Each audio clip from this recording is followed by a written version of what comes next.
da salvação. Brilho celeste, enche a minha alma, glória do céu. Aleluia, sigo cantando, dando louvores, pois Cristo é meu. Amém. Os irmãos podem se assentar. E um bom dia a todos. Bom dia. Eu estou sentindo assim, parece que os irmãos estão meio cansados, né? Hoje nós estamos aí desfalcados do nosso coral, que está nesta manhã, lá na igreja Vila Matos. E o reverendo Carlos Cooper e a Pequino, ele está completando lá 30 anos de ministério. E ele pediu a presença do coral num culto especial lá agora pela manhã. Então nós estamos aí desfalcados do coral da igreja. E à noite os irmãos estarão aqui. E ontem também foi o casamento aí do Guilherme e da Amarilis. Próximo agora é o Gustavo e a Jéssica, né? Pela ordem. Pela ordem aí. Vamos ver os demais que foram pegando a fila, que ontem eu vi uns rapazes doidos para arrumar umas namoradas lá naquele evento. Então, vamos vendo aí quem vai pegando a fila, né? Formando as famílias da igreja. E hoje eu quero dar aqui um destaque, irmãos, sobre a família. Você deve estar lembrado que no próximo fim de semana nós vamos ter aquele evento sobre família, projeto ou ideia de Deus, com o Dr. Jaime Kemp. E à noite vou passar mais instruções, mas desde já quero ir preparando a igreja, porque o nosso evento começa sexta-feira. Que horas, vocês lembram? 19 horas, tá? Então não chega de 19h15, 19h10, 19h05, não, é 19 horas que começa, né? Então chega até um pouquinho antes. Eu estou falando disso porque o Jaime Kemp, ele é muito rigoroso com o horário dele. Ele até falou: pastor, se quiser colocar uma música, um louvor antes de começar o seminário, pode colocar, mas coloca assim uns 15 minutos antes das 7. Pode colocar, mas uns 15 minutos antes do meu horário. Então ele é rigoroso assim com o horário. E às vezes o brasileiro assim, latino, né? O sangue latino diz que é assim meio solto com o horário, né? E alguns ainda olham a hora pelo sol, né? E com essa mudança de horário de verão, muda, volta, confunde, né? Então vamos ser rigorosos aí com o horário nessa ocasião.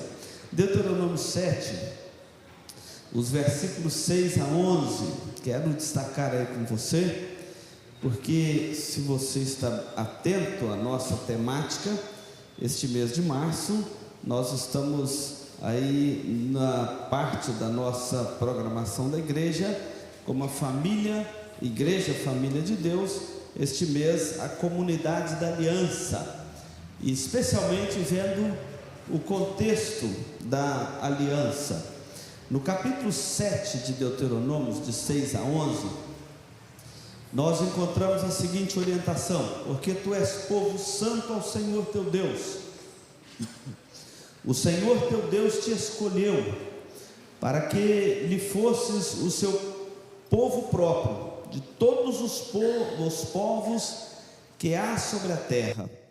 Não vos teve o Senhor afeição, nem vos escolheu porque fosseis mais numerosos do que qualquer outro povo, pois éreis o menor de todos os povos, mas porque o Senhor vos amava, e para guardar o juramento que fizera a vossos pais, o Senhor vos tirou com mão poderosa e vos resgatou da casa da servidão, do poder de Faraó, rei do Egito.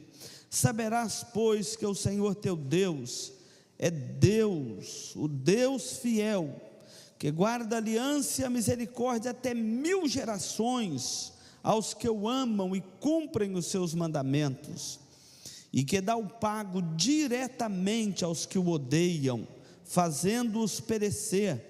Não será demorado para com o que o odeia, prontamente o retribuirá. Guarda, pois, os mandamentos e os estatutos e os juízos, que hoje te mando cumprir. Irmãos, a nossa palavra aqui nesta manhã é uma palavra objetiva. Quando nós pensamos na família, na igreja, na qualidade de família de Deus, nós precisamos de entender como que se ajunta uma igreja como a nossa aqui. Assim é a realidade de todas as igrejas, não só no nosso país, mas em todo o mundo. O que é a igreja, se não um ajuntamento de famílias? Quantas famílias tem a nossa igreja? Você já parou para pensar nisso? Quantas famílias tem a nossa igreja aqui? Se você pegar ali o nosso hall pelos sobrenomes, você vai ver que nós somos compostos aqui de muitas famílias, algumas maiores, outras menores. Algumas têm às vezes um elemento aqui da família, outros são numerosos, avô, pais, netos, de geração em geração aqui. Outros não têm grande volume de membros da sua família aqui com eles. Temos família aqui que estão os pais, não estão os filhos, outros estão os filhos, não estão os pais, e assim sucessivamente. Mas o importante é que nós somos, como igreja, um ajuntamento de famílias. E nós aprendemos que quando Deus nos adota em Cristo Jesus e nos torna parte da família cristã, nós passamos a compor uma grande família, não somente a igreja local, mas uma família enorme, numerosa por toda a terra. Aquilo que na Bíblia nós aprendemos que é a descendência de Abraão, tão numeroso como as estrelas dos céus, como a areia da praia, que ninguém pode contar. É uma família muito numerosa, a família da fé. Deus nos salva num relacionamento pessoal com Ele, e depois nos coloca num relacionamento comunitário com a família da fé. E aqui nós temos que aprender a viver como família. E aí que está o nosso grande desafio, Deus nos salva num relacionamento pessoal com Ele, só que depois Ele nos congrega numa família muito grande, com gente de todo tipo, gente grande, pequeno, mais novo, mais velho, de uma raça, de outro, de uma família, de outro, enfim. E agora nós temos que aprender a conviver como família. E como que isso é um desafio para nós? Às vezes queremos criar dentro da igreja aqueles grupos que melhores se ajustam conosco, e a família da fé se torna para nós meramente um grupo lá dentro da igreja. Não, minhas amizades lá é o fulano e ciclano. Outros não conseguem furar esse bloqueio, têm dificuldade de fazer amizades no meio da igreja e de estreitar os laços desta amizade, criar ambientes no meio da igreja. Por isso que a igreja se distribui em tantos ministérios, sociedades, organizações internas, exatamente para aproximar o irmão do grande projeto que é a igreja no seu todo. Mas como tem sido difícil às vezes entender isto. Mas a igreja, irmãos, trabalha na família, porque nós entendemos que quando as famílias são fortes, a igreja é forte. Quando as famílias são bem estruturadas, nós geramos uma sociedade forte, bem estruturada. Esse é o princípio zelado pelos protestantes ao longo da nossa história do protestantismo cristão. Tem 500 anos isto, que a reforma tem passado para as nossas famílias, essa ideia de que a nossa família tem uma comunhão com Deus, integrada a outras famílias, para formarmos uma sociedade forte. porque quando as famílias são fortes, a sociedade é forte. Eu vou dar alguns exemplos. Um filho, por exemplo, que não consegue respeitar a autoridade de um pai e de uma mãe dentro de casa, nunca vai conseguir respeitar a autoridade fora do contexto da família, seja na igreja, seja na sociedade, não é verdade? Se ele não aprendeu a respeitar a autoridade dos pais dentro da própria casa, que é a célula máter da sociedade, onde a igreja e a sociedade, o Estado, a cidade se fortalece na família, se ele não aprendeu este respeito, esta relação de autoridade com seus pais, ele não aprende com ninguém. Fortalecer a família, e é por isso que pais, presta atenção aqui, pais que ficam passando a mão na cabeça de filhos, em vez de corrigi-los, está causando um mal terrível para esse filho. Nossos filhos são pecadores, você sabia disso? Eles precisam de ser corrigidos, trabalhados. Os puritanos na Inglaterra diziam o seguinte: o maior legado que os pais podem deixar para os filhos não é uma fazendinha, uma casinha, um diplominha, mas são os valores da fé, os valores espirituais, trabalhar, porque são pecadores que precisam de ser trabalhados pela graça de Deus. Sociedade forte. Deus está falando para Moisés aqui, fala para as famílias de Israel: olha, vocês são um povo, vocês são uma nação, cada família vai compor esta nação, e vocês são povo de Deus. Quando vocês entrarem na terra dos cananeus, não façam segundo o costume deles, mas mantenham fiéis aos mandamentos, aos juízos, aos estatutos do Senhor. Deus é Deus fiel, Ele vai trazer todas estas bênçãos sobre vocês, se obedecerem os seus estatutos, e trará o castigo sobre vocês, se desobedecerem os estatutos do Senhor. Quando lemos esta palavra, nosso coração deve ficar inflamado diante da palavra do Senhor, e pensar assim: como está a nossa casa? Como está o temor de Deus no coração do nosso filho? Como está o temor de Deus no coração do marido, da mulher? Eu falei do filho, mas deixa eu falar do marido e da mulher. Um marido que não consegue ser fiel à sua esposa dentro de casa, ele vai ser fiel a quem?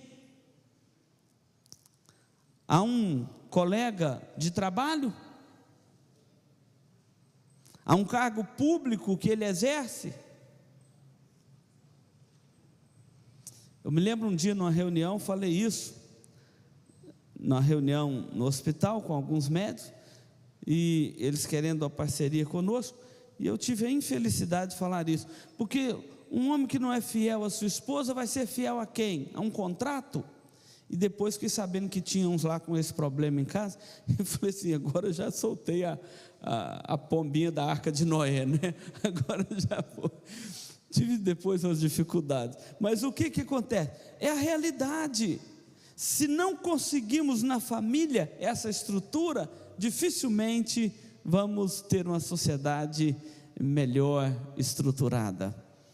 Uma mulher que não consegue cumprir o seu papel de esposa dentro de casa, segundo a palavra de Deus instrui, quão difícil será para ela o convívio da sociedade.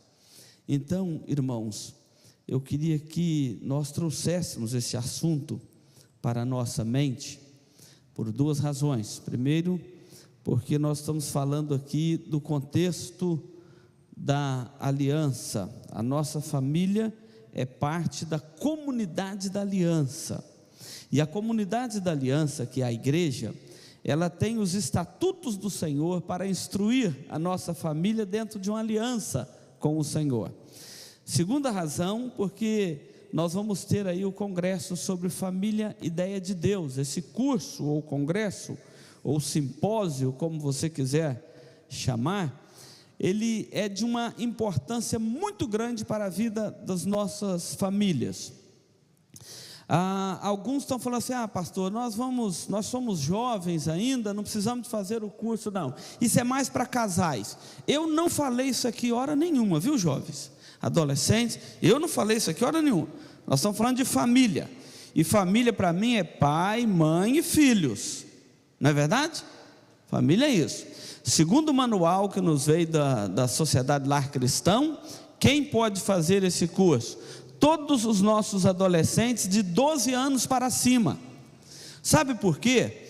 Porque eles precisam de aprender como eles vão formar a família deles no futuro. Precisa ou não precisa, pais? Eu estou falando isso porque, assim, alguns adolescentes já estão pensando: eu não preciso fazer esse curso. Eu entendo que precisa sim, até para você arranjar um casamento. Eu vou dar uma ideia aqui para vocês que estão querendo arranjar casamento.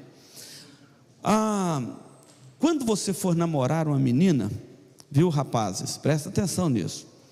Vocês dão uma passada na casa dela, dá uma olhada lá no quarto dela, se é arrumado, né? Dá uma olhada lá como ela trata o pai dela, se ela respeita, se ela é amorosa com o pai dela, porque se ela for respeitosa, amorosa com o pai dela, ela será uma excelente esposa. Pode ir em frente, às vezes ela tem uma perninha meio torta, alguma coisa, você esquece isso, pode ir em frente, que é uma boa jovem, viu? Agora, se ela trata mal o pai dela, procura outra. O meu conselho é: procure outra, porque é da forma como ela trata o pai, aprendeu a tratar o pai, que ela vai tratar o marido. Isso é princípio da palavra de Deus. E a moça, fique atenta do mesmo jeito, dá uma visitadinha lá, vê como que ele trata a mãe dele, porque a forma como ele trata a mãe dele, ele vai te tratar depois. Se ele é amoroso com a mãe dele, né? E quando eu falo mãe, são os pais, não precisa de separar tanto assim, mas eu estou te passando uma ideia aqui. A forma como ele trata, ou ela trata os pais, vai ser a forma como vai te tratar depois. E tem uns rapazinhos muito bobinhos, me desculpa, mas muito bobinho. Eles ficam pensando assim: não, trata a mãe dela, o pai dela, porque é enjoado. Mas eu não, você é amoroso, vai nessa, né? Não, trata, você também não conhece, pastor, o pai e a mãe dela. Ela é desobediente com os pais porque eles são enjoados, né? Não entra nessa não, porque da forma como eles tratam os pais, vão tratar vocês, né? Então, quando nós estamos falando aqui de família, eu entendo que os nossos adolescentes, nossos jovens, pessoas mais idosas, pessoas de média idade, você que está criando filho, você que está pensando em constituir sua família, todos precisam de fazer esse curso do Jaime Kemp. É sobre a família, e ele é uma das maiores autoridades que nós temos hoje no Brasil sobre este assunto, e tem sido muito abençoador esses cursos, esses congressos pelo mundo afora, onde ele tem dado. E muitas das vezes a gente investe em cabelo, sapato, calça, camisa, e às vezes compra por R$100 aí uma blusa que depois fica esquecida lá no guarda-roupa, nem usa, e tem dificuldade quando tem que investir R$40, R$50 num curso sobre a formação da família. Irmãos, nossos conceitos estão fora do prumo, né? Temos que ajustar o prumo dos nossos conceitos, a forma como nós gastamos o nosso dinheiro, tá certo? Vamos usar bem os nossos recursos.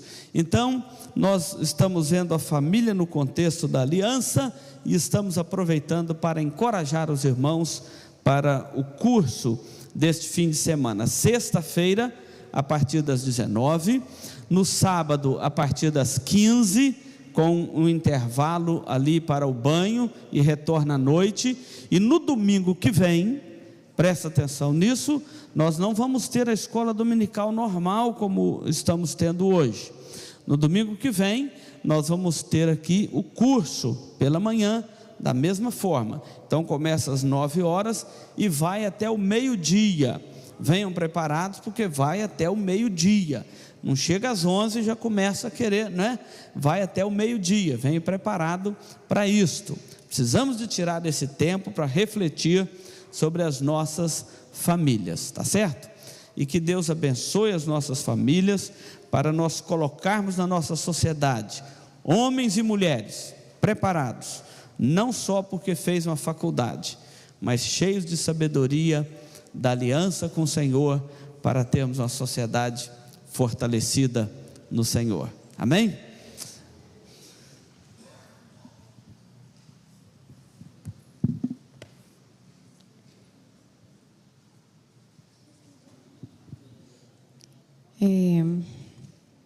Nós hoje estamos desfalcados, né? O pastor já falou, mas nós vamos ter todas as nossas aulas normais. Vocês podem todos estarem tranquilos aí. A gente gostaria de conhecer quem nos visita essa manhã. Tem alguém que nos visita pela primeira vez? Faz assim? Não? Segunda, terceira vez? Também não? Então nós vamos convidar para virem aqui à frente os aniversariantes dessa semana, tá? A Jandira, que é do coral, né? Não está?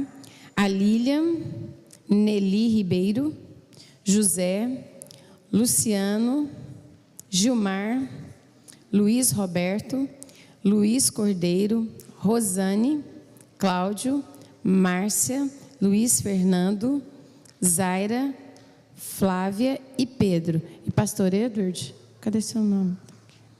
E o pastor Edward também. É que eu não sou membro da igreja. Ele... Vai vir a Zara ali. É dia 21 o aniversário dele. Então, se ele fez assim, essa especificação, por causa que vai ter bolo. Aceito presente também. Então, tá. O Fernando, chegando aqui animado, vai ficar mais velho, está feliz da vida. Depois, isso não é assim mais, viu, Fernando? Eu gostaria de convidar Eliane, você pode vir aqui orar pelos nossos aniversariantes? Pedir a Deus a bênção dele sobre os nossos aniversariantes. Senhor, nosso Deus, nós te louvamos porque o Senhor tem nos dado mais um dia de vida. E nós te louvamos também por esses irmãos que completam mais um ano de vida essa semana. E pedimos que o Senhor os abençoe e dê das mais ricas bênçãos sobre a vida deles e sobre suas famílias. E que eles possam, neste próximo ano também, andar muito perto do Senhor. Senhor, assim pedimos que o Senhor abençoe todos nós e nos dê uma boa aula, que possamos aprender da Tua Palavra e também aprender e praticar, em nome de Jesus. Amém.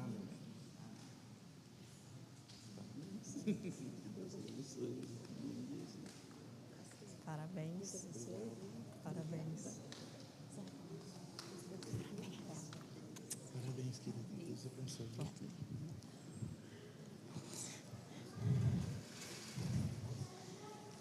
Pessoal, vamos estar atentos aí. O grupo da UPJ e da UCP, essa semana, fiquem atentos, vocês não terão programação no sábado, por causa do seminário. Oh, que triste, né? Mas não fica triste, porque aí na outra semana, dia 31, vocês vão ter uma noitada inteira para passar aqui na igreja, que vai ser a pijamola, né? A noite da pijamola.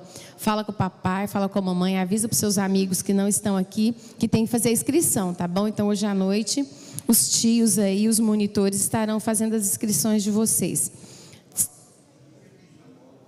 Ah, gente, isso é só um nome diferente para ficar todo mundo assim, igual vocês ficaram, querendo saber o que é pijamola.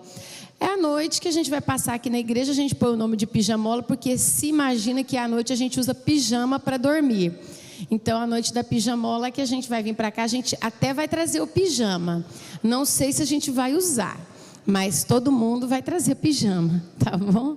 Então, vamos para as nossas salas e que Deus abençoe cada um e que a palavra do Senhor encontre no coração de vocês um território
Isto.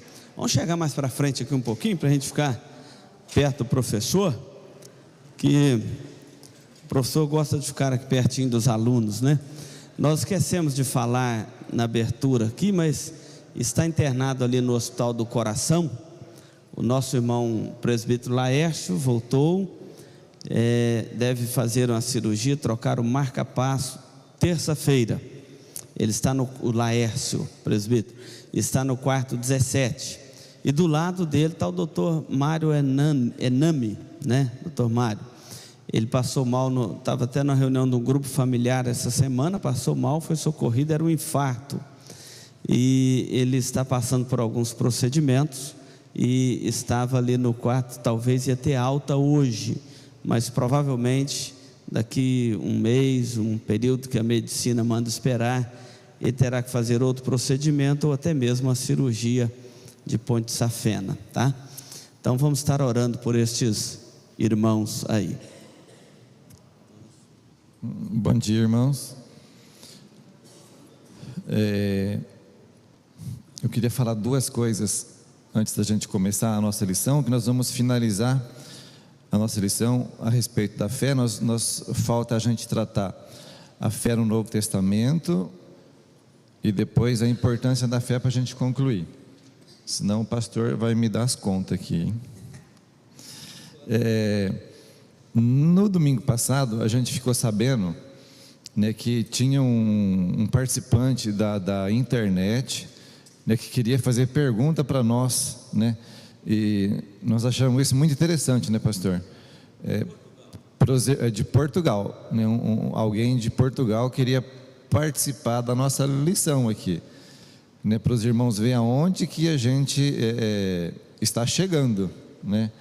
Que através desse meio de comunicação que agora a igreja dispõe, né, que é tão importante, e que a gente possa estar atingindo também outras pessoas, né, na pregação, no ensino da palavra de Deus, né, por esse meio de comunicação.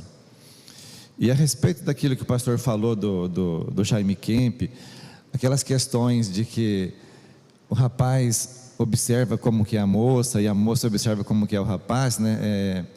Eu fui testemunha disso, né? Porque no meu tempo de 18 anos, que não faz muito tempo, né? No meu tempo de 18, de 20 anos, eu tive o privilégio, a oportunidade de assistir alguns acampamentos da igreja presbiteriana lá de Santo Amaro, em São Paulo, né, com o Jaime Kemp, né? Então, vários acampamentos que a igreja promovia, ele era palestrante, né, lá. Então, a gente via mesmo, naquele tempo, né, em 1900 e alguma coisa para trás, ele já ministrava estudos, ele já era uma referência sobre o ensino, né, para os jovens, né, sobre família. Imagina a experiência que ele tem hoje, né? Então eu realmente eu pude usufruir desses ensinamentos, né, na minha vida, no meu casamento, né? Irmãos, eu não vou ficar tomando o microfone do professor, não, mas é só assim, essa questão do Jaime Kemp, ele é muito importante para a vida dos nossos filhos. Às vezes o filho vai ficar assim meio resistente com vir, que é normal, mas insista um pouquinho com o seu filho para que ele venha. Vai ensinar como estruturar a família. E eu lembro como que os livros do Jaime Kemp e congresso que eu participei com ele me ajudou na minha vida, até na hora de eu fazer minhas escolhas para o casamento, né? E isto é muito importante para a vida dos nossos filhos. Se você quer encaminhar bem o seu filho, aproveita essa oportunidade que a igreja está dando às nossas famílias, viu? Então vamos lá, irmãos.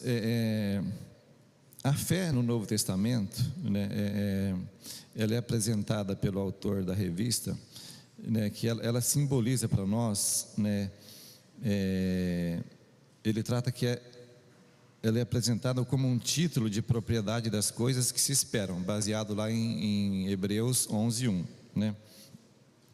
é uma garantia, ele é apresentado como uma garantia, né, que nós temos, que aqueles que creem em Cristo possuirão as coisas que se esperam, né? A fé é a palavra pela qual somos convencidos da realidade, daquilo que os nossos sentidos não podem captar, isto é, as realidades espirituais, né? Essa é uma maneira que a fé é apresentada no Novo Testamento, né? Porque, lembrando que a fé, a gente não pode querer constatação, comprovação da fé, né? A fé, né, são fatos que a gente não vê, né? E uma outra forma que ela é apresentada no Novo Testamento é através das figuras que Jesus deixou como exemplo para nós, naquela questão de crer em Cristo, né, comer de Cristo, beber de Cristo e estar em Cristo. Essas figuras, né, também nos ajudam, contribuem para a gente ter o fortalecimento da nossa fé, né, que é apresentada no Novo Testamento, né? Esses 4 elementos, né, que é crer em Cristo, né, ir a Cristo, crer em Cristo é comer de Cristo, naquela questão de que Jesus se apresenta como o pão da vida, né? Não como pão de farinha e leite, né, mas como pão espiritual, né? O beber de Cristo não é igual a mulher samaritana que queria uma água, que ela ia matar a sede com água, não é a água H2O, mas a água que Jesus, né, a palavra de Deus, o ensinamento de Jesus que ia matar a sede daquela mulher, né? E o estar em Cristo, né, que é aquela questão da videira, né, nós estarmos ligados na videira, porque nós somos os ramos da videira. Então, para que a gente permaneça na fé, a gente tem que estar ligado no fruto, né, na árvore, né? E Jesus é a videira, nós somos os ramos, né? E com essa dependência, com essa de Jesus, né, que ele é apresentado, certo? E a outra questão é a importância da fé, né? Como que a fé é importante para nós, né? A fé, né, é um elemento essencial, né? Ela é apresentada aí como ela é apresentada como um meio pelo qual nós somos salvos, e nós temos essa segurança até a volta de Cristo, né? Nós somos guardados pelo poder de Deus mediante a fé. Eu queria que os irmãos abrissem lá a Bíblia em 1 Pedro 1:5.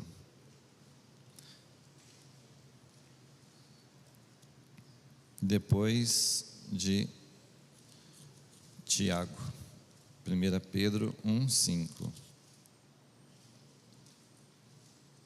Nós vamos concluir bem rapidinho a lição, que o pastor já vai dar andamento na próxima lição, porque nós vamos passar 3 domingos sem aula, né, pastor? 3 domingos, praticamente, né? No domingo do Encontro de Casais vai ter aula normal?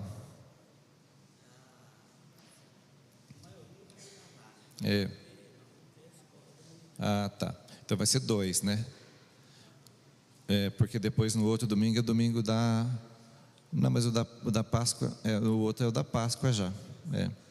Vai ter o Jaime Camp, Encontro de Casais no meio, e depois no outro fim de semana já é a Páscoa, né? O culto da Páscoa. 1 Pedro 1:5. Oi. 1 Pedro 1:5. Diz assim a palavra de Deus: que sois guardados pelo poder de Deus mediante a fé para a salvação preparada para revelar-se no último tempo. Então aqui, ele está dizendo que nós temos essa segurança, né? Nós estamos guardados pela fé É pelo poder de Deus, não é poder de qualquer coisa não, né? É pelo poder de Deus, né? Mediante a fé, a salvação, né? Mas lembrando que a salvação, né, e a fé, né, caminham juntas, né? Então a gente tem essa segurança, né, para a nossa vida, né, de que nós estamos debaixo das asas, debaixo do poder de Deus, né, guardados, né? Nós não precisamos ter medo, nós não precisamos ficar com temor, que nem diz aí na própria revista, nesse finalzinho aí, no último parágrafo desse item 4, na importância da fé, né? Eu só vou ler o que está escrito aí. Portanto, podemos dizer que a fé no Novo Testamento envolve a aceitação do ensino de Cristo, dado pelos apóstolos, a fé pessoal em Cristo como Salvador, né? Essa é a importância da fé. Eu acho que aqui ele concluiu bem, né, a importância que a fé tem para nós, né? Eu não sei se algum irmão, né, agora tem alguma interrogação, alguma pergunta sobre esse assunto, a questão da fé, né, que eu já vou considerar encerrado a aula, né, e já vou passar a palavra para o pastor, né? Eu falei que ia ser bem rapidinho, pastor, né? Tá, porque faltava só essa conclusão. Nós já estávamos há 3 domingos, né, trabalhando sobre isso, né? Então, se algum irmão tiver mais alguma dúvida, algum questionamento, né, por favor, pode se manifestar, que o pastor está aqui para responder. Certo, irmãos? Tudo bem então? Né? Sim, irmão.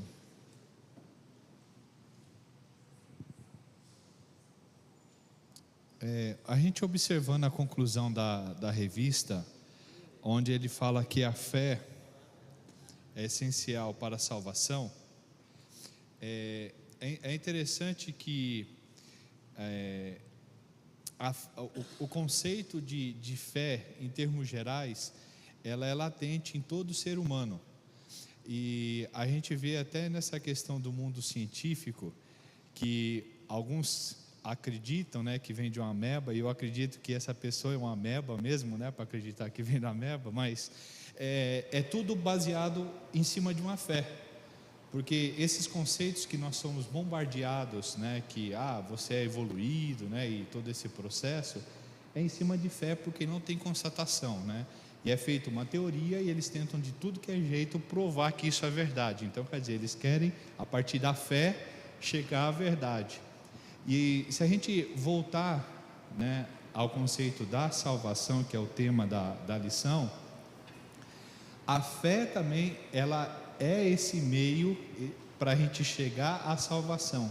Então, a Bíblia, ela nos direciona a ter a fé genuína e uma fé certa, né? Porque fé todo mundo tem, você pode acreditar em tudo que é coisa, né? E a Bíblia vai nos direcionar para você acreditar, crer em Cristo, né? No Senhor do céu, no Senhor da terra, e aquele que é o único que pode proporcionar a salvação através do seu Filho. Amém. Certo, pastor? Eu acho que eu apavorei o professor aqui, foi rapidinho demais aqui, né? Mas é a conclusão. Obrigado aí, Renê. Essa lição sobre a fé, aliás, todas estas lições nossas, elas têm um conteúdo muito amplo, né? A dificuldade que todos nós temos de fechar essa lição em uma aula e às vezes até em 2. Eu quero pedir, você está com a lição na mão aí, a sua revista? Dá uma voltadinha lá no estudo número 4. Vamos só assim, não deixar a nossa lição aqui perder a nossa sequência, desamarrado, né? Que nós vamos passar agora para um próximo assunto, O professor René encerrou aí sobre a fé, e espero que vocês e cada um de nós saia mais fortalecido na fé ainda desta escola dominical. Mas o assunto de número 4, lá atrás na nossa lição, fala da ordem da salvação, ordem salutis, ordo salutis, que é a ordem da salvação. Aprendemos que há uma ordem na salvação, nós fomos salvos. Para nós, a única coisa, a experiência que ficou foi assim: olha, eu andava perdido e um dia Cristo me encontrou e me salvou, não é isso? É igual a história do ceguinho lá que Jesus curou, né? Jesus cura o ceguinho e os sacerdotes pegaram aquele ceguinho e começaram a interrogá-lo e fazer pergunta difícil para o ceguinho, até que chegaram numa pergunta teológica, só que agora é para o ex-ceguinho, né?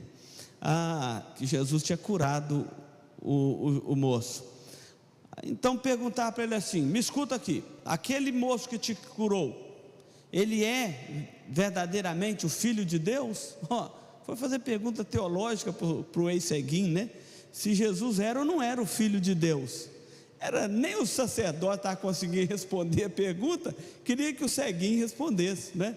E ele falou para ele assim: olha, se ele era Filho de Deus eu não sei, quem ele era eu não sei, eu só sei de uma coisa: eu era cego e agora eu vejo. Ele falou assim: tudo que eu sei é isso, eu era cego e agora eu vejo. Eu vejo assim que às vezes no quesito da nossa salvação a gente não sabe explicar muita coisa. Eu só sei de uma coisa: eu era perdido e Jesus me salvou e agora eu sou um salvo, tá certo? Não sabemos explicar muita coisa, mas é importante nós sabermos algumas coisas sobre a nossa salvação. A Bíblia diz que nós devemos estar preparados para dar as razões da nossa fé. Eu gosto de contar a história do moço da igreja, sempre na igreja, ali firme, na escola dominical, nos cultos. De repente passou num concurso do Banco do Brasil, e quando entrou no emprego e começou a ganhar melhor, e começou comprou um carro, e começou a ir numa festa aqui, outra ali, começou a colocar a sua fé num baú e deixou de lado, até o ponto de chegar a dizer assim: eu não acredito mais em nada daquilo não. Quer dizer, a fé que não suporta um concurso do Banco do Brasil, fica difícil, né?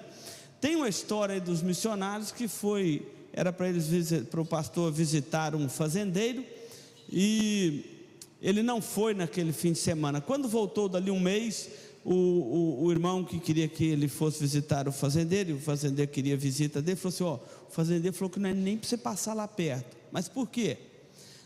Porque caiu um raio lá na fazenda dele, matou 7 vacas, e ele está revoltado com Deus. As 7 melhores vacas de leite dele morreu, e ele agora está revoltado com Deus, e ele não quer nem ouvir falar de Deus. Aí o pastor falou: é melhor a gente não ir mesmo, porque uma fé que não vale 7 vacas, né? Não é a fé que nós conhecemos da palavra de Deus. Uma fé comprada por 7 vacas é uma fezinha muito assim, medíocre, né?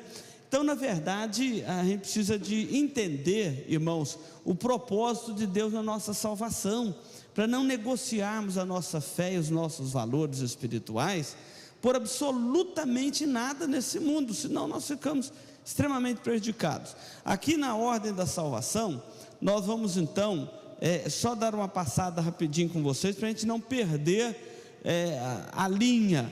De onde veio a salvação? De repente eu estava aí na vida e fui encontrado pela graça de Deus, mas eu tenho que saber que há todo um plano, um propósito de Deus por trás deste assunto relacionado à salvação. Por isso que a lição de número 5, nós tratamos da eleição, aquilo que Deus fez lá desde a fundação do mundo, a nosso respeito. Depois tratamos da vocação eficaz, aquele momento quando o pecador é chamado por Deus para, o Espírito Santo faz o chamamento dele no coração, para que ele receba o Evangelho e creia em Jesus como seu Salvador. A lição de número 7, nós tratamos da regeneração, que é o novo nascimento. Lembram disso? É uma obra genuína do Espírito Santo no coração do pecador, quem pode dar o novo nascimento a um homem, a uma mulher? Somente o Espírito de Deus. É a obra que Deus faz no coração do homem, dando a ele vida. Ele estava morto nos seus delitos e pecados, e agora então o Espírito vem e dá a ele vida. Isto é o que nós vimos sobre o novo nascimento. Daí vem o chamado conversão. O que é a conversão? Ah, pastor, eu me converti. A gente fala assim, né?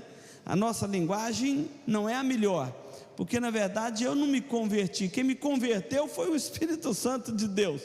Mas como a gente marca aquela data, fala, eu me converti lá na igreja tal, na data tal, no dia tal, não é assim? Mas na verdade é uma linguagem nossa, mas quem nos converteu mesmo foi o Espírito Santo de Deus. Por nós mesmos, nós estávamos mortos em delitos e pecados. Essa conversão, que é uma mudança de vida, mudança de mente, mudança de atitude, estão lembrados da aula? É por isso que a gente tem que estar atento a essas coisas, porque nós vemos hoje muitas pessoas, me converti, mas não mudou a vida. Então quando converte, a vida muda. A conversão implica nessa mudança de vida, mudança de comportamento.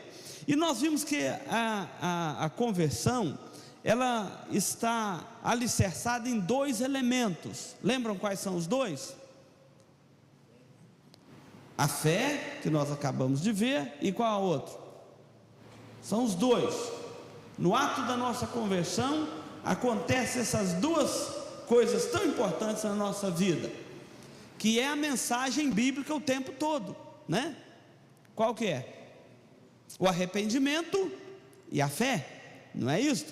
Quando Pedro prega lá aquele sermão do Pentecoste, os irmãos ficam todos, os ouvintes, apavorados, falam, que faremos, irmãos? E ele fala assim, arrependei-vos e crede, né? Quando o carcereiro fala, que devo fazer para ser salvo, né? Então ele vai levar os elementos do arrependimento e da fé ao carcereiro. Então a mensagem do Novo Testamento não é o foco da mensagem bíblica, é o arrependimento e a fé. Eu fico assim, analisando o evangelho que está sendo pregado nos nossos dias. O foco do evangelho é a prosperidade, é o milagre, é você melhorar de vida. Quer dizer, prega é um evangelho materialista, que só pensa no homem enquanto ele está vivendo aqui. E o evangelho da Bíblia é o evangelho do arrependimento e da fé, é o mistério da salvação, né? Então, sem perder esse foco, a gente fica perdido mesmo, né? Uma coisa que é pregada às vezes e as pessoas falam muito, que eu vi já até em outdoor, que é aceita Jesus. Não é uma coisa de aceitar Jesus, é como se eu fosse bom, né? Eu tenho que aceitar Jesus, não, eu tenho que me arrepender. É me arrepender. Aceita. A Eliane, ela é uma teóloga, vocês sabem disso. Então ela já está olhando aqui no aspecto mais profundo da teologia. Por vezes até outdoor, aceita Jesus como seu Salvador. Nunca é a mensagem assim, arrependa dos seus pecados e creia em Jesus como seu Salvador. Então, quem trabalha isso muito nos livros dele, não sei se a Edi leu lá o livro do John MacArthur, né? Ele trabalha muito esse conceito no livro dele, que a ideia que se tem hoje na pregação é que Jesus é alguma coisa que você acrescenta à sua vida. Não é alguém que vai mudar a sua vida, é alguém que você acrescenta à sua vida e continua do mesmo jeito, né? Então isso é um perigo. Então nós vimos que a mensagem da conversão está alicerçada no arrependimento e na fé.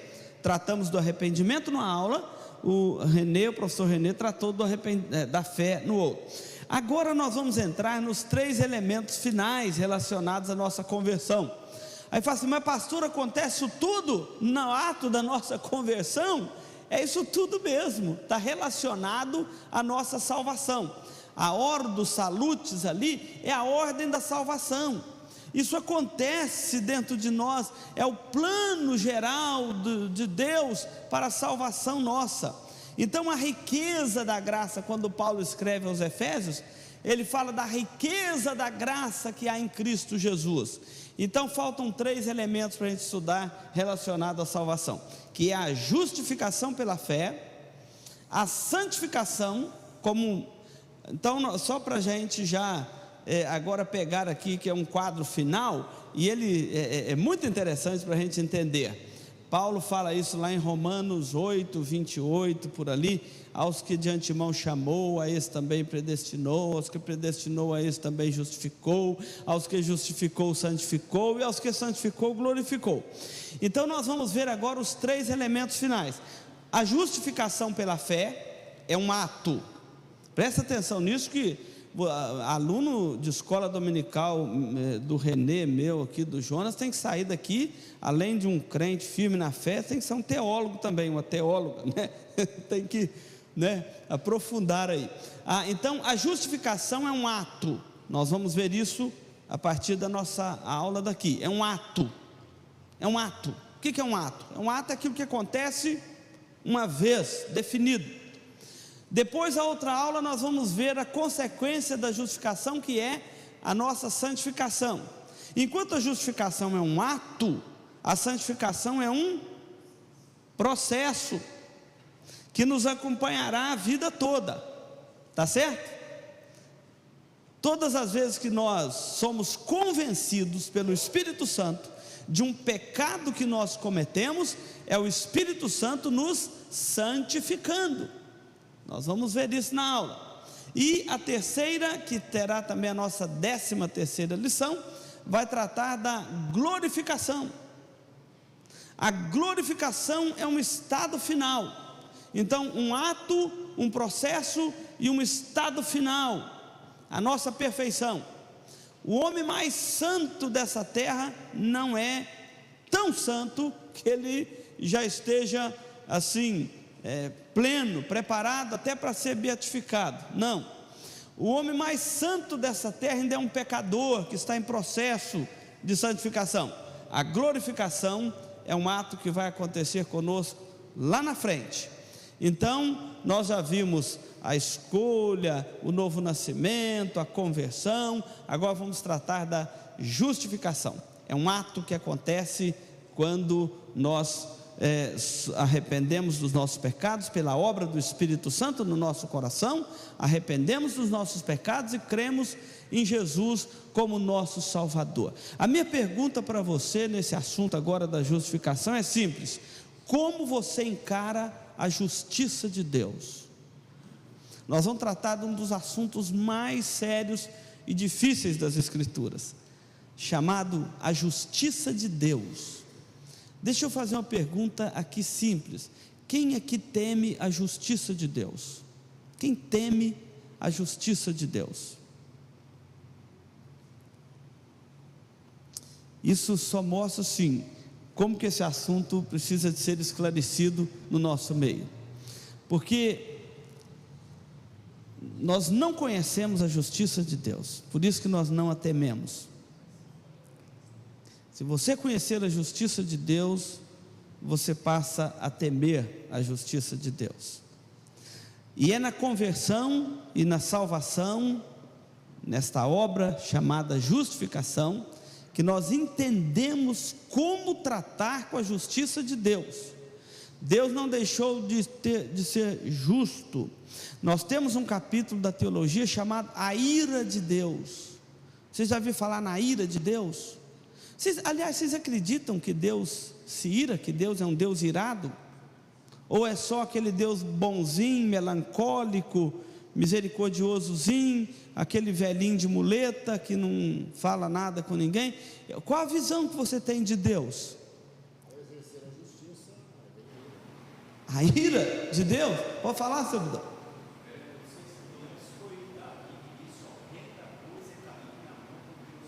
Terrível coisa cai na mão do Deus vivo. Eu quero lembrar alguns quadros da justiça de Deus aqui para os irmãos.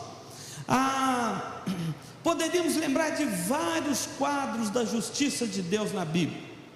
No Antigo Testamento tem alguns assim mais claros. Por exemplo, Sodoma e Gomorra, que é um quadro mais claro da justiça de Deus. E nós temos a mania de querer ser mais misericordiosos do que Deus. Fala, pastor, mas como é difícil compreender Deus, porque nem as criancinhas de Sodoma e Gomorra foram poupados, nem os deficientes mentais foram poupados, nem os animaizinhos, tadinho do bodinho, tinha acabado de nascer, não foi poupado. Vocês já notaram como que nós não temos noção da justiça de Deus? Vocês já notaram isso? E tratar da doutrina da justificação, nós temos que aprender a questão relacionada à justiça de Deus. E se prepara, porque isso assusta alguns membros, isso assusta alguns irmãos, e começa até a falar assim, não é o Deus que eu acredito. Na verdade, o nosso conceito de Deus é que precisa de ser aperfeiçoado, que precisa de ser tratado à luz das Escrituras, porque nós criamos deuses na nossa mente que pode não ser o Deus verdadeiro. Sabiam disso? Nós criamos na nossa mente deuses que às vezes não passa de bezerro de ouro, não é Deus verdadeiro. Se você pode mandar no seu Deus e na sua oração exigir e determinar, pode saber, é outro, não é o da Bíblia, porque o Deus da Bíblia ninguém faz isso com ele, homem algum. Nós não passamos de verme aos olhos dele. Eu não quero assustar os irmãos, mas a justiça de Deus é coisa muito séria. Sodoma e Gomorra foi destruído completamente, e não sobrou pó, virou deserto aquela região, nunca mais se reconstituiu. Está lá, vai lá passear, para o testemunho, hein? Virou um mar morto, né? Afundou, e as águas do Jordão desaguam ali há anos e nunca consome. Sabiam disso? O Mar Morto está 400 metros abaixo do nível do mar, não tem saída o Mar Morto, a água entra e não tem para onde ir, e tem desde Sodoma e Gomorra que isso acontece, e acontece o seguinte, que ele não enche, não passa daquelas medidas, e está 400 metros abaixo do nível do mar. Estuda a geografia bíblica do Mar Morto, que você vai ver que coisa. E olha que quando quando Josué entrou na terra prometida ali, com as tribos de Israel, que ele dividiu as águas, estava de enchente o Jordão, e as águas formaram monturos muito mais altos do que essa igreja aqui, né? E o Mar Morto nunca enche. Ali é a região toda daquele deserto. Esses dias, você pode ir lá, eu fui lá semana passada, lá no Mar Morto, qualquer um aqui pode ir. O endereço é o Google Earth, né? Você depois pergunta para o Alisson, que entende tudo de internet, né? Pelo Google você pode ir lá e visitar. Visitei, percorri que a região tudo ali esses dias, pelo Google, tá? Sem suar e sem pegar o calor daquele deserto, né? Você tinha pedido a palavra aqui, Cristiana? Pode usar. Muitas vezes a gente quer colocar em xeque Pega o microfone, desculpa, obrigado. Muitas vezes nós queremos colocar em xeque a justiça de Deus, puxando por amor, né? E eu sei que nessa questão da teologia é a parte mais complicada, porque você fala, não, mas Deus é amoroso comigo, né? E então Ele não vai exercer a sua justiça, né? Mas se a gente fala que o nosso Deus é um Deus imutável, né? Ele não compactua com o pecado por causa da sua própria santidade. E muitas vezes nós, por termos essa natureza pecaminosa, nós começamos a turvar essa água, né? Deixando o negócio meio estranho e querendo justificar o nosso erro, falando que Deus é amor, né? E é interessante que o próprio autor de Hebreus, ele fala assim, que Deus corrige aquele que ama, né? E se Ele corrige aquele que ama, porque Ele é justo, né? E Ele quer que nós, através dessa correção, também atinjamos a justiça de Deus. É claro que quando nós vamos estudar os atributos de Deus, nós temos que conciliar a ira de Deus com a justiça de Deus, com a misericórdia de Deus, com o amor de Deus, com a clemência de Deus, enfim. Agora, o nosso problema é que a gente não entende quase nada de Deus e acha que já sabe tudo, né? Então, quando a gente pega esses textos da Bíblia, nos assustam sim, né?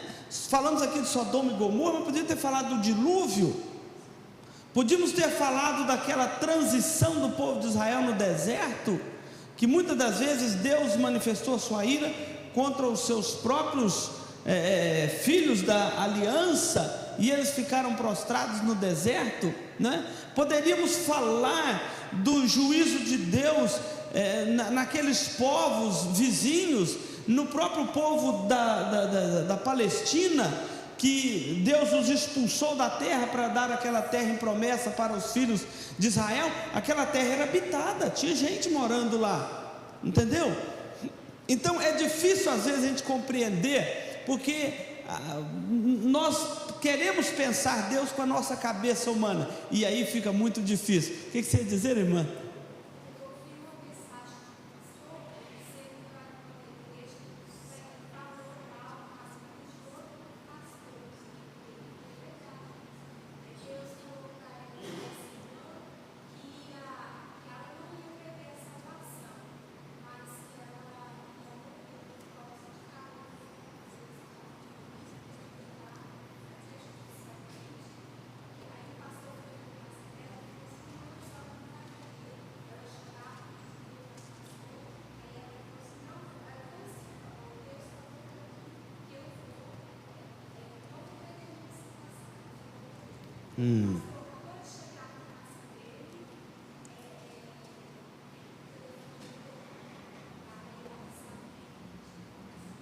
Pois é. Então, a Bíblia diz que com Deus não se brinca, né? Tem um texto lá que diz assim: com Deus não se brinca, aquilo que o homem semear, isso também ceifará. A gente tem que tomar todo este cuidado. Mas eu queria ler com você um texto aqui das Escrituras de Romanos 3, e eu quero, assim, irmãos, eu estou chamando a sua atenção, não quero que isso te assuste, mas nós precisamos de aprender a olhar para as Escrituras e ver como que ela nos apresenta Deus, porque nós vivemos na época de um evangelho açucarado, da vida cristã açucarado, de um Deus assim bonzinho, açucarado. Me lembra de um cidadão lá em Minas chegando e falando: que é isso, pastor? Deus é pai, não é padrasto, não vai mandar ninguém para o inferno, né? Aí todo mundo para o céu, Deus é pai, não é padrasto. E tem gente até no nosso meio pensando isso. E a igreja, às vezes moderna, está muito mais preocupada em agradar aos homens do que a Deus.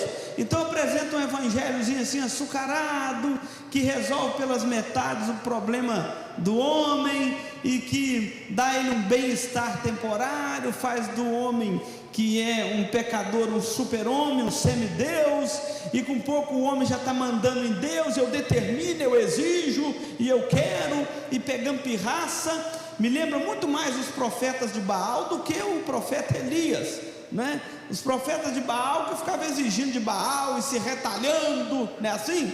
E o profeta Elias só fez uma oraçãozinha lá, daquelas simplesinha, para cair um foguinho do céu lá, coisa assim, básica, né? E caiu ali um foguinho, queimou tudo, não é assim, Paulo? Então, enquanto os profetas se retalhando e exigindo, então nós temos que ver onde nós nos encaixamos como servos e servas de Deus. Romanos 3, 21 a 28. Vamos ler de forma responsiva, que os irmãos tenham a liberdade de ler. Mas agora sem lei se manifestou a justiça de Deus, testemunhada pela lei e pelos profetas.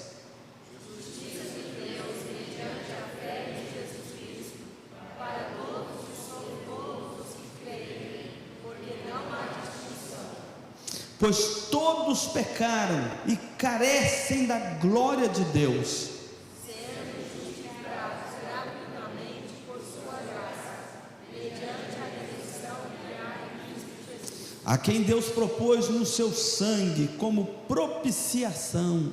Guarda essa palavrinha, propiciação, que é um ensino assim que você precisa de saber o que significa.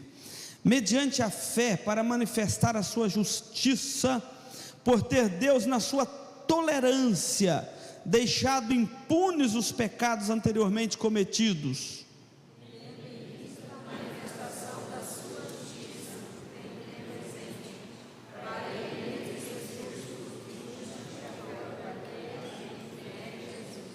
Ora, onde, pois, a jactância foi de todo excluída. Por que lei? Das obras? Não, pelo contrário, pela lei da fé.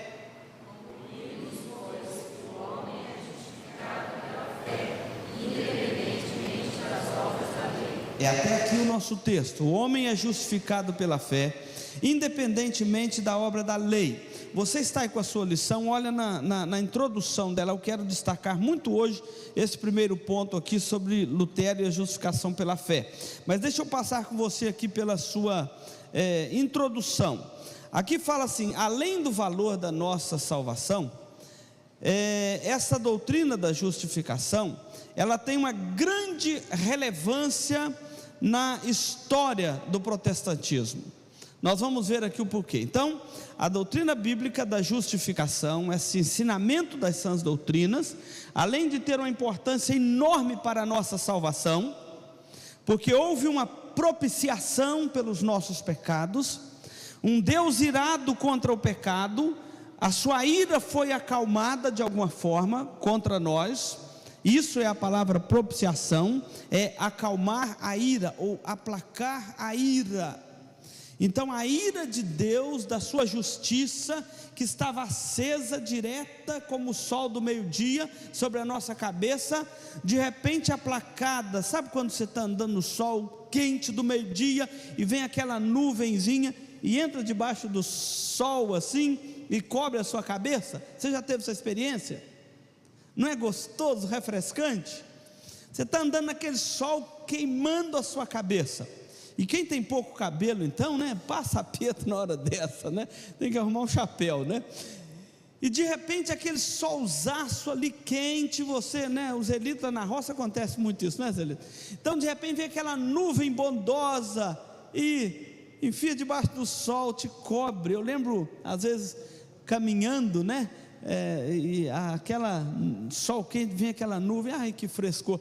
Em compensação, quando aquela nuvem sai, que terrível que é, não é? Então aplacar a ira, alguém aplacou a ira de Deus por nós. Tem a ver com esse ensinamento da justificação, porque está ligado à justiça de Deus, e nós não vamos precipitar em dar as explicações que a lição mais à frente vai tratar. Mas então essa doutrina da justificação, da justiça de Deus, ela não é importante só para a nossa salvação, mas ela tem uma importância também histórica para nós. Ela tem tudo a ver com o resgate dos ensinamentos bíblicos. Foi compreendendo essa doutrina da justificação pela fé que Lutero sentiu-se liberto da opressão da lei. Eu quero dizer aqui, irmãos, que o que nós vamos estudar aqui agora com Lutero é o que acontece conosco. Se Deus é irado, é justo, porque há uma diferença de ira do homem e a ira de Deus. A ira do homem não produz a justiça de Deus, diz a palavra de Deus. E tem até um texto de Romanos 12 que fala assim: irmãos, dai lugar à ira. Quer ver? Abre em Romanos 12, só para você entender isso. Romanos 12.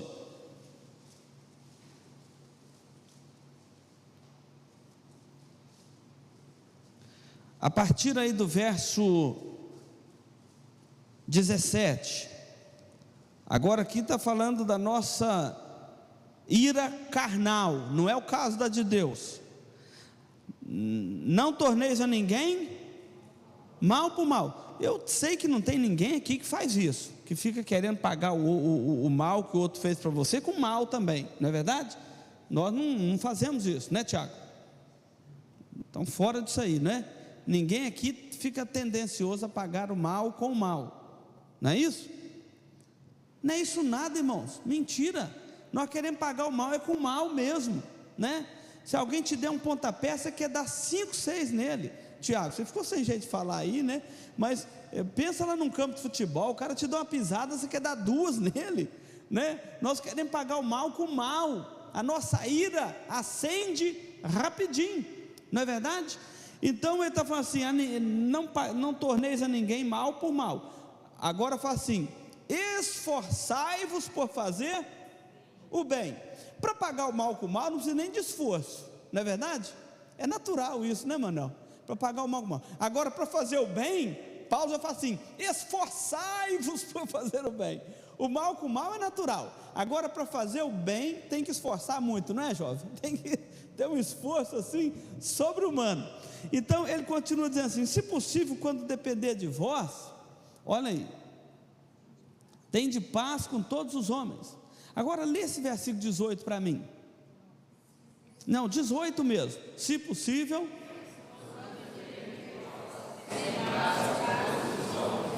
Você leu aí quando ou quanto? É com T? Está na sua Bíblia com T? Então não é quando, é quanto. Quanto vem de quê? De quantidade. Não é de ocasionalidade, não é? Ocasionalmente, não, senhor. Aí fala de quantidade. A gente fala assim, a gente pensa aí ocasionalmente. Quando depender de vós. Não é quando não, olha aí, é quanto. É de quantidade, tantas quantas. Tá certo? Todas as vezes que depender de vós, tende paz com todos os homens. Seguindo, a nossa ira é difícil de ser corrigida. Aí vem o 19: não vos vingueis a vós mesmos, amados, mas dai lugar à ira. Olha como entender esse texto. Não vingueis, amados, não faça justiça com a sua própria mão, mas dai lugar à ira. Mas é difícil compreender esse texto, né? Não vingar, mas dar lugar à ira. Como que você dá lugar à ira? Eu vou perguntar aqui: é pecado a gente ficar irado? Não. Não precisa ficar com medo de responder. Não é pecado ficar irado. A ira em si não é pecado. O pecado é quando você põe a sua ira em prática. Aí sim, aí você vai chegar lá no pecado. Mas irar em si não. Nós temos sangue na veia, né? Por isso que a Bíblia fala: irai-vos e não pequeis, não se põe o sol sobre a vossa ira. Está lá em Efésios 4. Mas aqui fala assim: dê lugar à ira. Como que você dá lugar à ira? Como que você entende esse texto aí?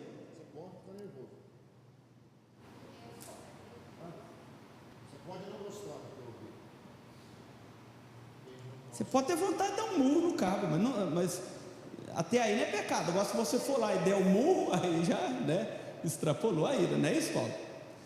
Qual ira que está falando aí? A ira do homem ou a ira de Deus? Aí no texto, volta para o texto. Olha o rodapézinho aí da sua Bíblia, deve estar explicando isso.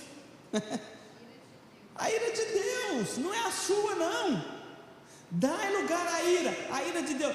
Gente, enquanto eu não aprendi isso, eu sofri demais. Mas depois que eu aprendi isso, aí me ajudou muito a ficar assim, até um pastor mais calmo. Porque o pastor também ira.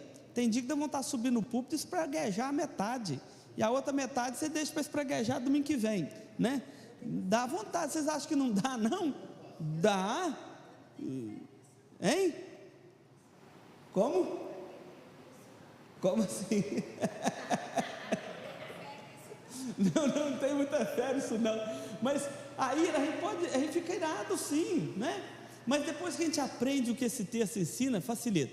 Mas dá lugar à ira de Deus. Quando eu faço justiça com as minhas próprias mãos, eu estou dando lugar à minha ira.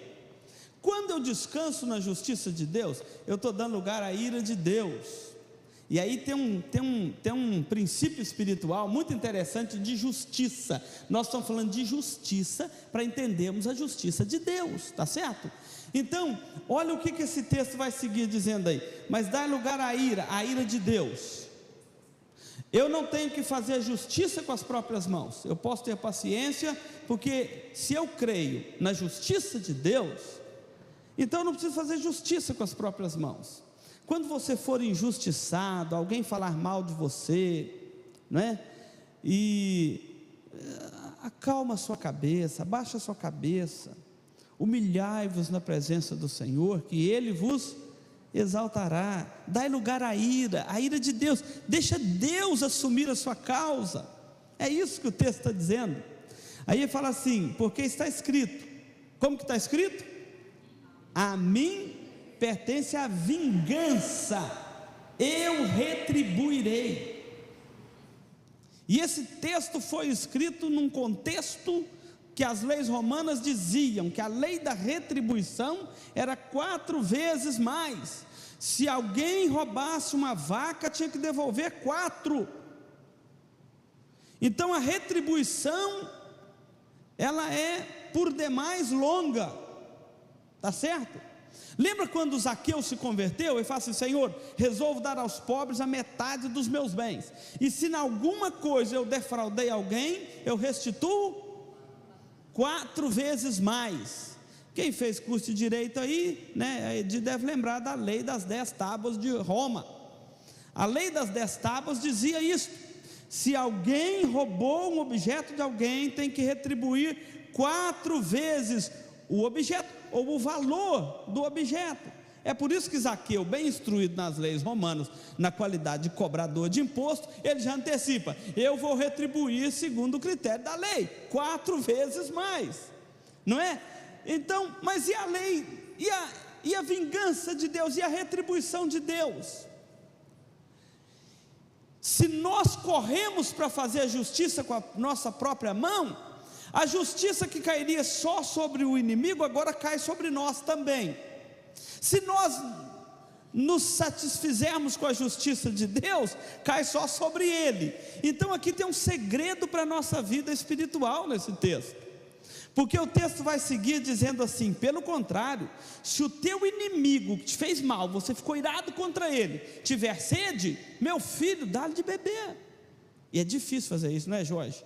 Fala a verdade. A nossa justiça, ela não é igual à justiça de Deus. É difícil fazer isso. Se o teu inimigo tiver sede, não vinga dele, não que morra de sede, não, senão a brasa viva que viria só sobre a cabeça dele, agora vem sobre a sua também. Você está tirando da cabeça dele e põe na sua. Eu te pergunto, é sábio fazer isso? Eu acho que não. Se o teu inimigo tiver fome, o que diz aí o texto?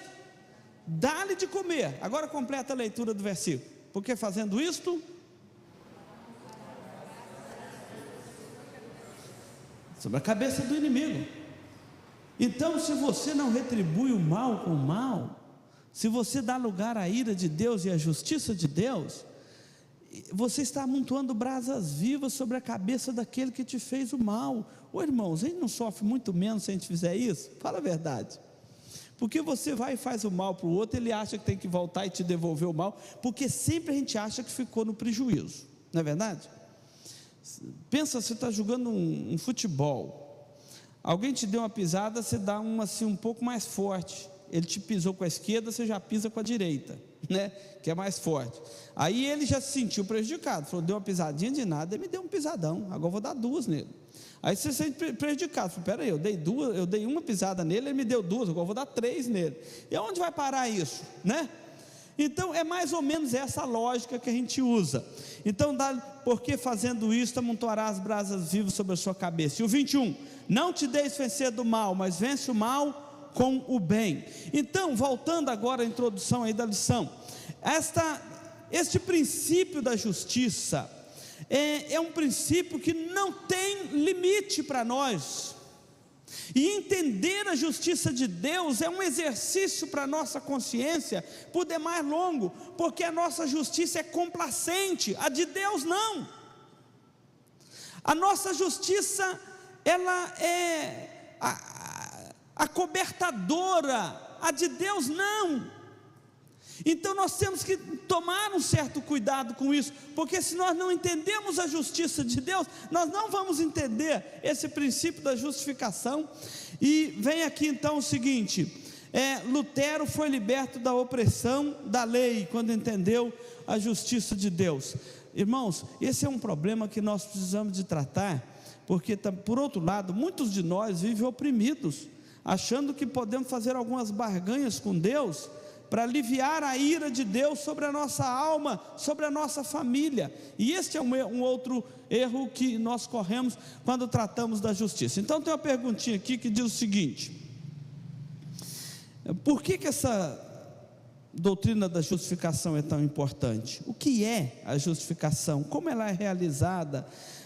O que ela tem a ver com a salvação? Que implicação ela traz para a nossa vida prática? Deixa eu perguntar aqui, você já estudou a história de Lutero? Alguém aqui conhece alguma coisa da história de Lutero?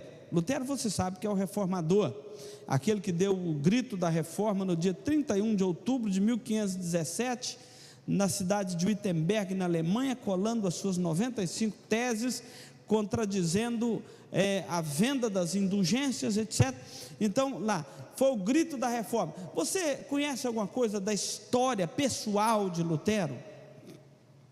A história pessoal de Lutero se confunde em alguns pontos com a nossa. Por isso que eu quero destacar aqui, antes da gente entrar nesse conteúdo da justificação. Lutero tentou de tudo para aplacar a ira de Deus contra ele. A questão de Lutero é a seguinte: como eu posso, sendo um pecador, sobreviver diante da justiça de Deus? Lutero teve um conflito na sua alma com a justiça de Deus, e muitos de nós têm esse mesmo conflito. Eu sou um pecador e Deus é justo. Como que eu posso passar por santo aos olhos de um Deus justo? Como que eu posso tratar a justiça de Deus e continuar vivo?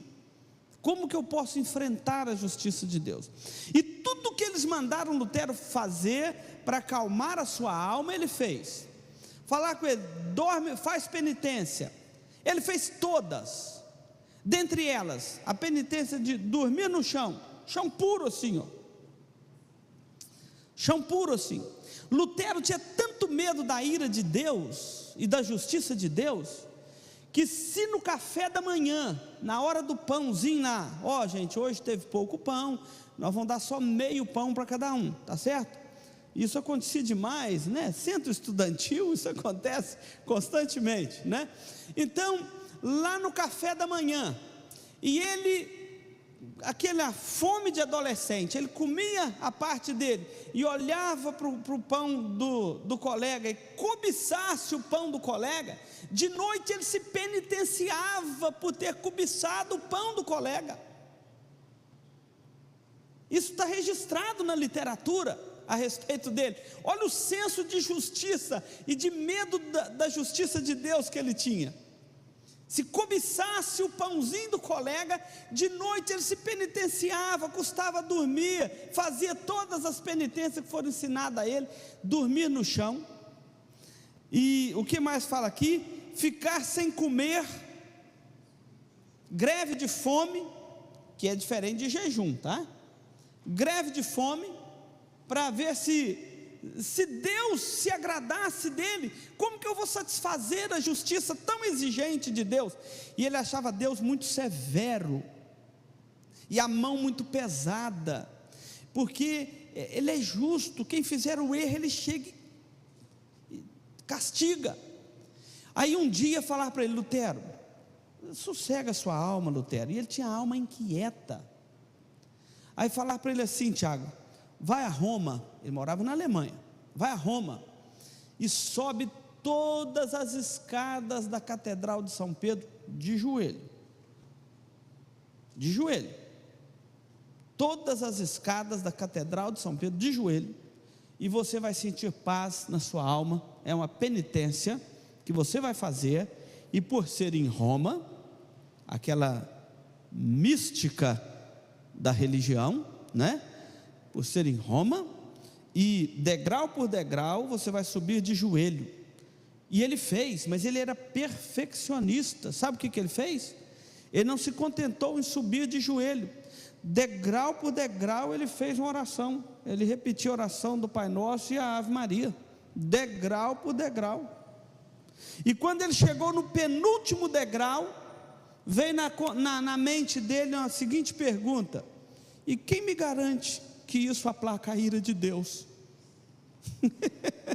Na hora de terminando, ele falou assim: quem pode me garantir que a justiça de Deus se satisfaz com isso? e levantou, e não terminou o processo dele. Então, quem pode me garantir? Então, Lutero tinha essa inquietação na alma, e tudo isso sem resultado, e ele não encontrava paz de espírito, porque ele sabia que a justiça de Deus era por demais pesado. Deixa eu te dar um detalhe.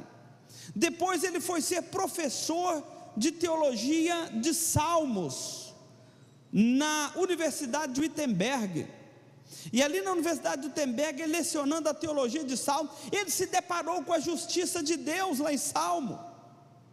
Reina o Senhor, tremam os povos. Lutero tremia na base, né? Reina o Senhor, trema os povos. Então no final do Salmo 98, 99, quando fala assim que Deus julgará a terra com justiça e os povos consoante a sua equidade, aí Lutero desesperou.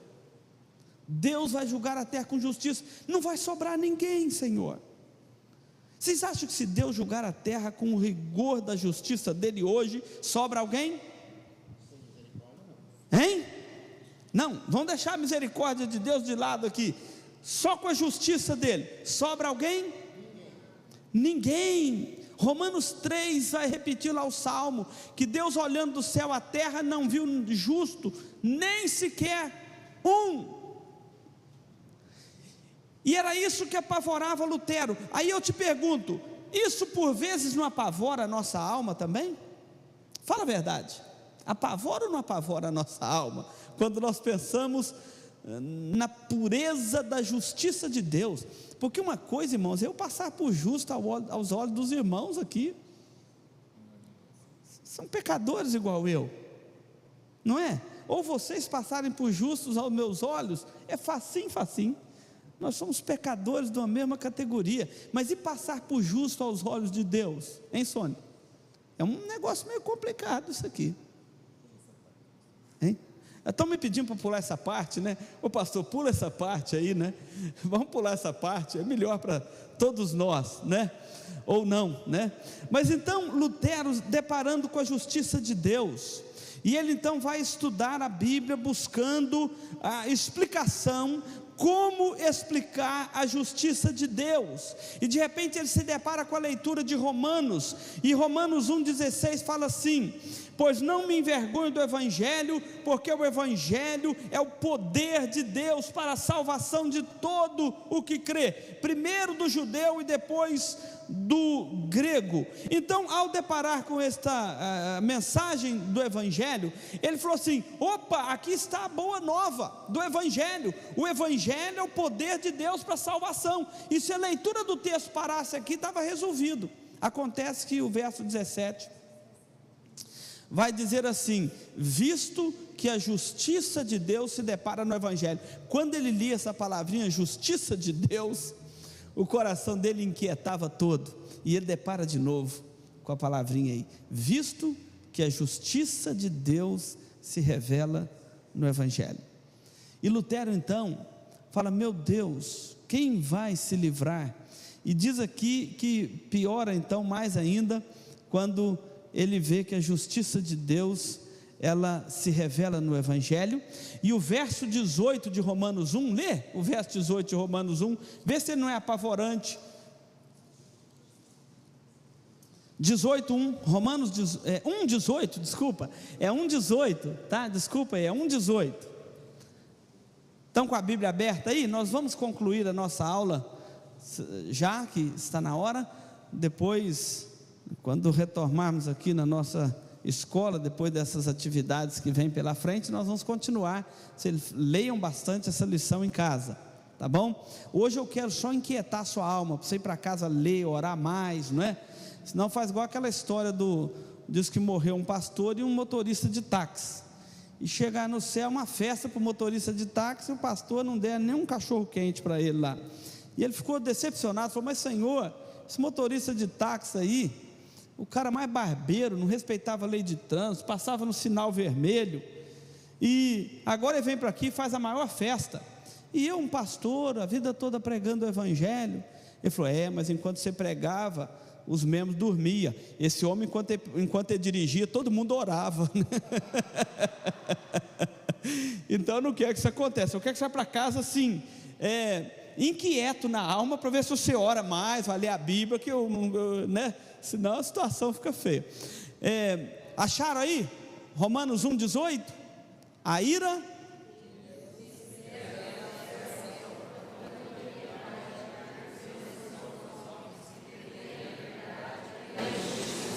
Olha só, dá para ficar apavorado, não dá? A ira de Deus se revela do céu contra a impiedade dos homens, porque trocaram a justiça de Deus pela injustiça dos homens, vamos dizer assim. Então Lutero fica aqui poder mais apavorado, mas quando ele depara aqui com essa primeira parte do versículo 17 aqui, a segunda parte do versículo 17, quando ele entende aqui, o justo viverá pela fé, foi como acender uma lâmpada na alma de Lutero. Ele foi compreender a justiça de Deus que se revela no Evangelho, porque o justo viverá pela fé. E aí ele foi entender a doutrina da justificação pela fé. Então, quando Deus nos justifica pela fé em Cristo, e acalma essa inquietude da nossa alma, por saber que não podemos mesmo suportar a justiça de Deus, impossível para qualquer um de nós, mas Cristo fez isso por nós na cruz. Ele suportou a ira de Deus, a justiça de Deus, para agora pela fé em Cristo nós termos a justiça de Deus que era contra nós, ela passa agora a nosso favor. Aqui está o coração dessa doutrina bíblica da justificação. Como tratar a justiça de Deus? É no Evangelho. É no Evangelho que um Deus justo justifica um pecador como eu e o René, e continua justo. Ele nos justifica e não se compromete com o nosso pecado. É no Evangelho. É isso então que Lutero vai entender a doutrina da justificação pela fé e não pelas obras. Aí diz aqui, o justo viverá pela fé. Então a justiça de Deus, ela não era aquela justiça punitiva que Lutero entendia, mas era aquela justiça que vem como uma oferta para satisfazer a ira de Deus e para justificar o pecador. Agora nós vamos ter que caminhar nesta direção. Então era uma justiça pura, uma justiça perfeita, mas que ela se manifesta em Cristo a nosso favor. E este assunto é importante demais para nós. A gente pode afirmar que Deus se satisfez da sua justiça com a morte de Jesus. Ele satisfez essa justiça de Deus. E aí vem uma coisa que o René está falando. Podemos dizer então, pastor, que Deus satisfez a justiça dele com a morte de Cristo na cruz? Sim. Quando alguém falar para você, Jesus morreu na cruz por amor, não deixa de ser verdade, mas não é a verdade completa. Jesus morreu e Deus, o sacrifício de Cristo que Deus exigiu por nós, foi por amor de nós, mas foi muito mais por justiça.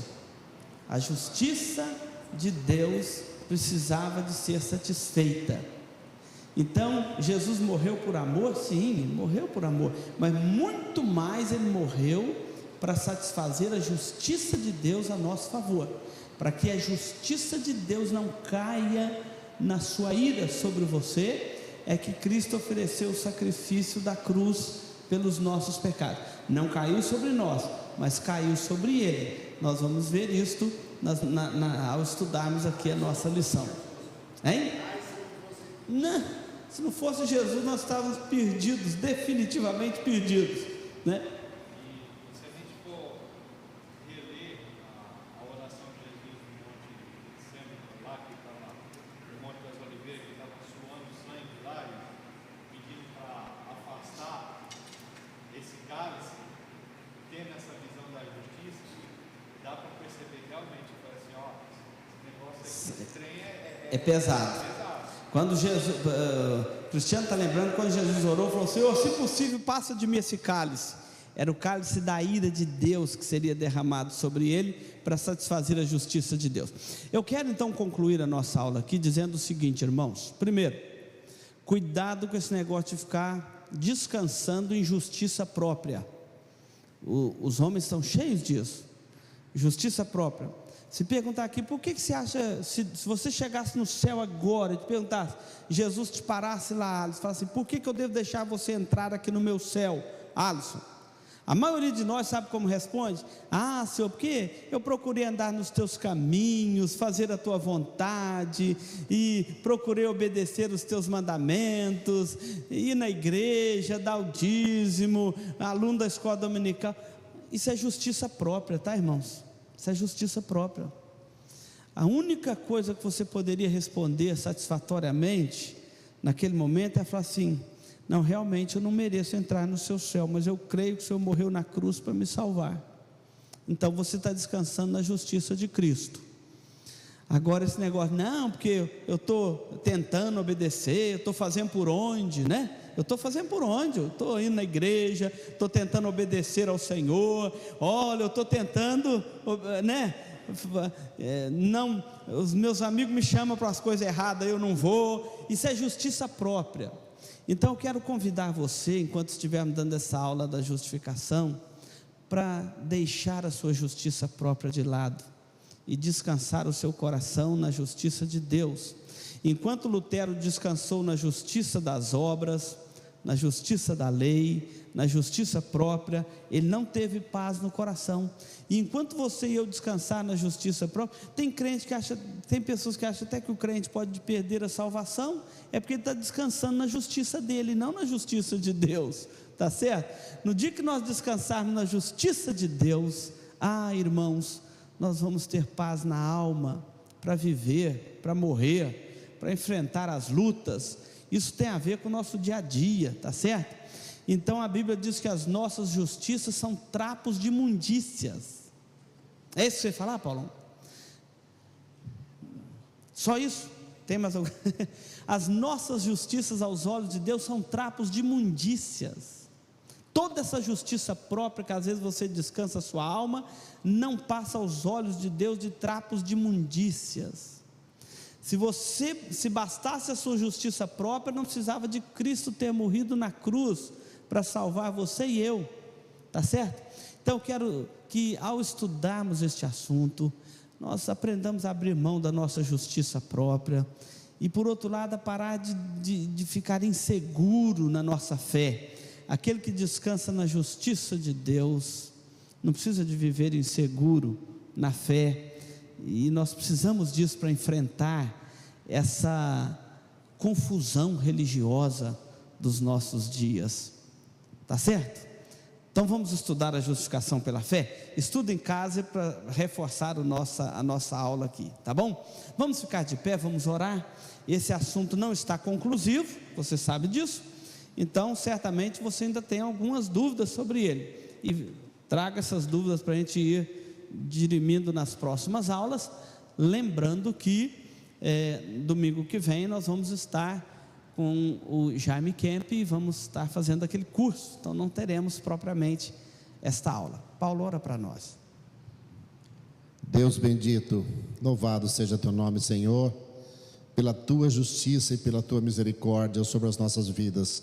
Obrigado, Deus, por Jesus Cristo ter morrido naquela cruz, para assim, Pai, podermos ter acesso ao céu. Dá-nos, ó Deus, um domingo de graça, onde possamos viver de acordo com a tua vontade. Sê conosco, Pai. Perdoa, Deus, os nossos pecados. Oramos em nome de Jesus. Amém. Irmãos, está encerrada aqui a nossa aula. Deus deu um bom domingo para você. À noite estaremos aqui. Traga um visitante para participar do culto e ouvir a palavra de Deus, tá bom?